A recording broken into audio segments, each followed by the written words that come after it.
if we're going to preserve concepts like privacy, competition, and truth, we have to change the way we, the people, go about that.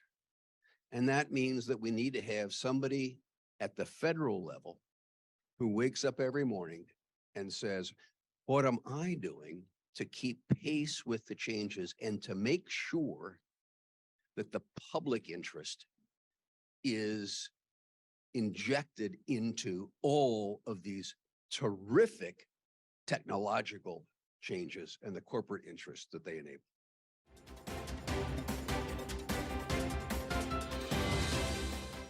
Looking at the online space and the digital platform space, as you know, Justice Kagan joked, we're not the 9 most expert folks about the internet, talking about the Supreme Court in Section 230, and Congress, while they can set things up and can do things like the Cicilline report, which was incredible about one particular aspect of the problems that are out there, you need a standing regulatory agency that can acquire the expertise that's necessary, that can be there as the expert, and as the expert can look over the shoulder of the industry and say, yeah, that's fine, keep doing that, that's good.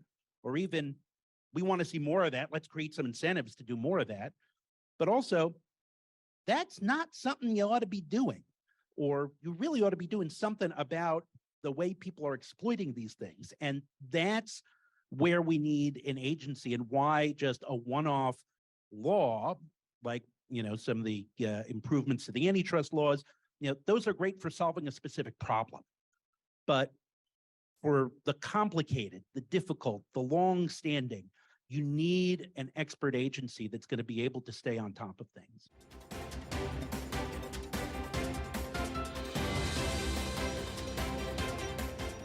We focus a lot on the big platforms, but it's not just about the big platforms. I like to tell people, you don't feel any better when you're ripped off by a small platform rather than a big platform.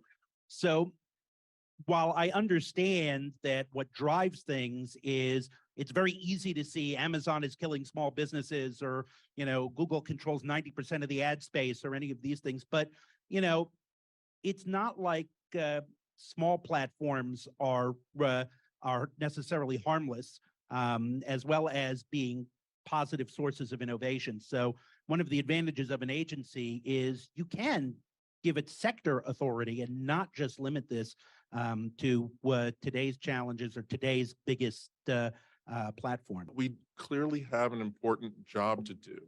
I'm just reminded that good policy that puts the public good at the center of policymaking isn't just born. It's crafted. It's crafted over time, and it doesn't just happen with one magical bill or one magical congressional session, but it takes persistence. And so for the folks here in the room, the folks who deal in policy every day, I encourage you to fight against the urge of the city that we're working in today.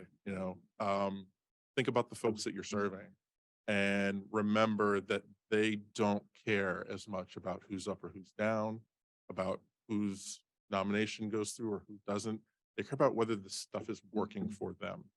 I'm optimistic that we can do it, but it takes persistence. It takes a willingness to, yes, pass a privacy bill, but then figure out what's next. Yes, create an agency, but then figure out how that agency works with fidelity to the values that we're talking about and isn't captured by industry. This is the work in front of us, and it doesn't stop. So please, policy folks, make sure you're bringing voices to the table.